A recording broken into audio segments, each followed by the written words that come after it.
And in fact, Russia has vetoed the new resolution proposed by the U.S. and other Western powers to launch an investigation into the recent alleged chemical attack in Syria.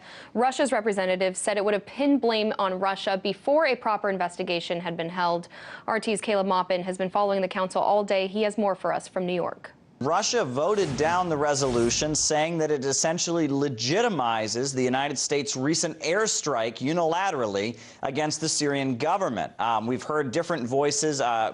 Sergei Lavrov, the foreign minister of Russia, he described the resolution put forward today as just an attempt to legitimize baseless accusations against the Syrian government. Now, it's been quite a heated meeting in the Security Council, with a lot of rhetoric and accusations being exchanged on the floor, things getting quite touchy and intense at moments. Let's take a listen to some of the words that were exchanged earlier. This exchange taking place between the envoy representing the United Kingdom and the representative of the Russian Federation. Russian pride in the Astana process has been turned to humiliation, and Russia's credibility and reputation across the world have been poisoned by its toxic association with Assad. They have chosen to side with a murderous, barbaric criminal rather than with their international peers. They have chosen the wrong side of history.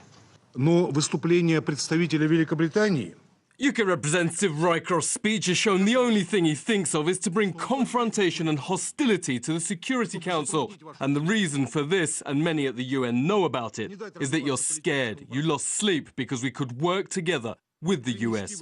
That's what you're afraid of. You do everything you can to undermine such cooperation. Look at me. Don't look away.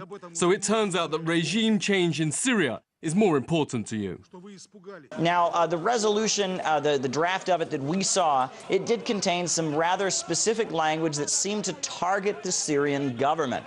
There were sections of the resolution, or the draft of the resolution that we saw, there were sections of it that specifically targeted the Syrian government, demanding that they turn over flight schedules, flight information, the personal information of the individuals who oversaw aircraft, and that these demands weren't being made on the rebels, they weren't being made on other forces in Syria, only being made on the Syrian government. Now, in the aftermath of the resolution being voted down, we've heard representatives of different countries speaking on it, and we've heard Russia talk about how the United States and Russia are discussing now the possibility of an objective, independent investigation into the chemical attack in Idlib to determine exactly what happened. Those again? And putting forward this resolution, which essentially contained language that Russia and other countries were not willing to support and would probably veto, was essentially pointless. This was what they referred to as a doomed resolution